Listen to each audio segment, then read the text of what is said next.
Hello जी, राधे राधे राधे कृष्णा। कैसी है मेरी यूट्यूब फैमिली? जय माता दी आप सभी को मेरी तरफ से। आज है माता का 9वां नवरात्र और हम बैठाएंगे आज कन्या। हम नहा धोकर हो गए हैं रेडी और हम बना लेते हैं माता रानी के लिए भोग और फिर मिलते हैं आपको पूजा के टाइम। और कन्याएँ जो आएंगी आप सबको दिखाएंगे। आगे ब्लॉग में बने रहिए हमारे साथ। मैं वंदना कॉमेडियन आप सभी का स्वागत करती हूँ। राधे राधे राधे कृष्णा। फटाफट से जुड़े रहिए हमारे साथ। सभी को राधे राधे, श्री राधे।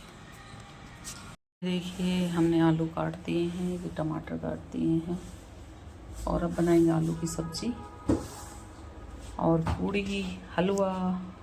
मिलते हैं थोड़ी देर में। वाला है, इसके करने से पुत्र चाहने वाले को पुत्र, धन चाहने वाले को धन, विद्या चाहने वाले को विद्या, सुख चाहने वाले को सुख मिल सकता है। इस व्रत को करने से रोग मनुष्य का रोग दूर हो जाता है और कारागार में पड़ा हुआ मनुष्य बंधन से छूट जाता है। मनुष्य की तमाम विपत्ति दूर हो जाती है और उसके घर में संपूर्ण संपत्ति आकर उपस्थित हो जाती है।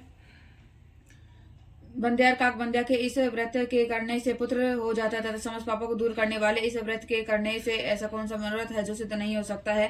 यदि व्रत करने वाले मनुष्य 7 दिन का उपवास न कर सके तो एक समय का भोजन करे और उस दिन बांधवों सहित नवरात्र व्रत की कथा श्रवण करे। हे बृहस्पति, जिसने पहले इस महाव्रत को किया उसका पवित्र इतिहास मैं तुम्हें सुनाता हूँ, तुम सावधान होकर सुनो। इस प्रकार ब्रह्मा जी के वचन को सुनकर बृहस्पति जी बोले, हे ब्राह्मण, मनुष्य को कल्याण करने वाले इस व्रत के इतिहास को मेरे लिए कहा, मैं सावधान होकर सुन रहा हूँ। आपकी शरण में आए हुए मुझ पर कृपा करो। ब्रह्मा जी बोले, पीठक नाम के मनोहर नगर में एक अनाथ नाम का ब्राह्मण रहता था। वह भगवती दुर्गा का भक्त था। उसके संपूर्ण सद्गुणों से ब्राह्मणी बहुत प्रसन्न हुई और पति को निरोग करने की इच्छा से ठीक है ऐसा बोली। तब तक उसके पति का शरीर भगवती दुर्गा की कृपा से कुष्ठहीन हो गया होकर अति क्रांतिहीन हो गए, जिसकी क्रांति के सामने चंद्रमा की क्रांति भी क्षीण हो जाती है। वह ब्राह्मणी पति की मनोहर देह को देखकर देवी को अति पराक्रमी वाली समझकर स्तुति करने लगी कि हे दुर्गे, आप दुर्गत को दूर करने वाली, तीनों जगत का संताप करने वाली, समस्त दुखों को दूर करने वाली, रोग मनुष्य को निरोग करने वाली, प्रसन्न होने पर मनवांछित वस्तु देने वाली, दुष्ट मनुष्य का नाश करने वाली, तुम ही सारे जगत की माता और पिता हो। मैं मुझ अपराध रहित अबला की मेरे पिता ने कुष्ठा के साथ विवाह कर मुझे घर से निकाल दिया।